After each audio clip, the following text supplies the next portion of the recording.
Oi gente, tudo bem? Deixa eu só prender meu cabelo, eu vou falar com vocês enquanto isso. A gente tá aqui pra fazer bolo de caneca. Tipo, pra quem... É bem rapidinho ele. Eu já separei as coisas. Eu vou falar pra vocês agora. São 4 colheres de farinha de trigo, 4 colheres de chocolate em pó, 4 colheres de açúcar, 3 colheres de leite, que a gente vai fazer nessa aqui, e 3 colheres de óleo, que eu vou colocar agora. Não, deixa o óleo pra pôr por último. Ah, é, o óleo é por último. Eu esqueci, desculpa. Aí vocês colocam a farinha de trigo. Não era o açúcar primeiro? Não, a farinha de trigo. E agora você coloca o açúcar. Não, agora é chocolate, gata. Depois com açúcar. Aí vocês colocam o chocolate em pó.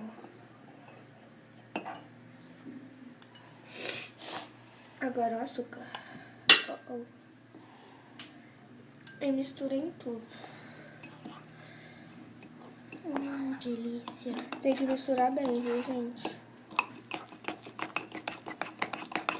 É tipo como se você estivesse fazendo um bolo de chocolate. Só que é mais prático, mais fácil, mais rápido. Porque você não usa o forno, você usa o micro-ondas.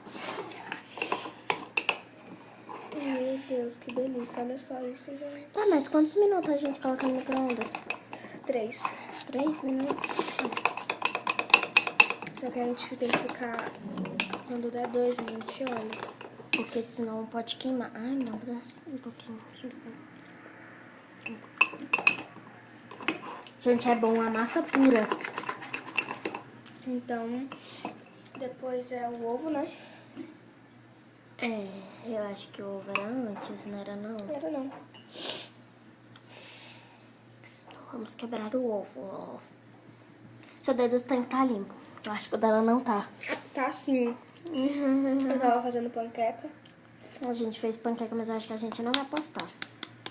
Porque fica bem ridículo, né? A nossa panqueca desmanche. Show. Ai, deixa eu mexer agora. Calma aí. Eu já vou colocar logo as 3 de óleo.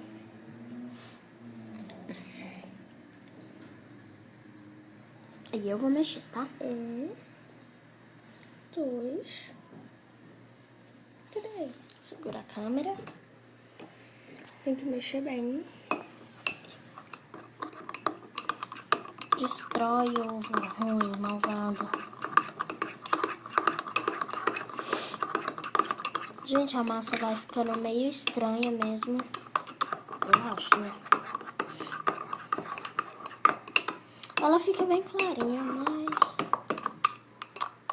Aqui você coloca o ovo.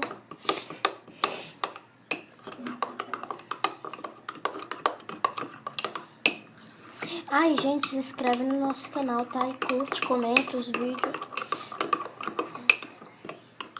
Eu acho que já tá bom. Agora vai pro micro-ondas. Segura.